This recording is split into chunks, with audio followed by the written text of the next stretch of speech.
Անցած շաբաթվա ավարտին հազարավոր ցուցարարներ էին հավաքվել Թել Ավիվում գտնվող Իսրայելի պաշտպանության նախարարության շենքի դիմաց, կառավարությունից պահանջելով Համասի հետ գործարք կնքել պատանների ազատ արձակման շուրջ։ ԱՄՆ նախագահ Դոնալդ Թրամփը օրերս հաստատել էր, որ ամերիկյան իշխանությունները առաջին անգամ ուղիղ բանակցություններ են սկսել Համասի հետ, ինչը փաստորեն նոր մոտեցում է ԱՄՆ քաղաքականության մեջ, որը տարիներ շարունակ հրաժարվում էր ահաբեկչական ճանաչված կառույցների հետ ուղիղ բանակցություններ վարել։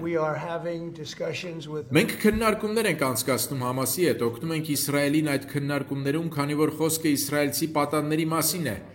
եւ մենք ոչինչ չենք անում Համասի առումով, գումար չենք վճարում։ Փաստորեն ես 59 պատանդ եմ դուրս բերել եւ մենք ոչինչ չենք տվել դրա դիմաց։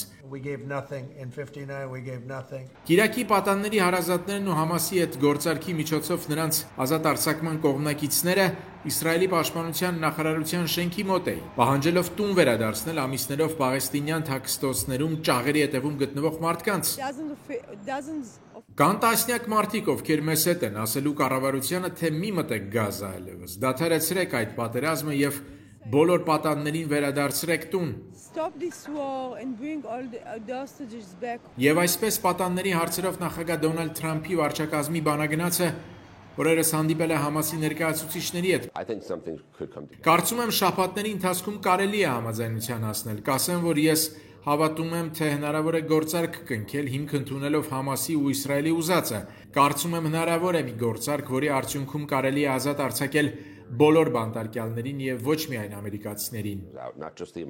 Այս ամենի ֆոնին շարունակում է ծանր մնալ հումանիտար իրավիճակը Գազայի հատվածում։ Շրջանում բնակվող մարդկանց խոսքով ժամերով սպասում են հաց ստանալուն, քանի որ այն թխելու համար այլևս ոչ էլեկտրականություն, ոչ էլ վառելափայտ կա։ Իսրայելը վերստին կասեցրել է սննդամթերքի, վառելիքի ու դեղորայքի մատակարարումը շրջան, պահանջելով ազատ արձակել 59 պատաններին, որոնք դեռ պահվում են Գազայում։ Հրեական պետության ներկայացման մտադիր է պատվիրակություն ուղարկել Կատար, Եգիպտոսի ու Կատարի միջնորդների հետ բանակցությունները առաջ տանելու համար։ Ամերիկայի ձայն, Վաշինգտոն,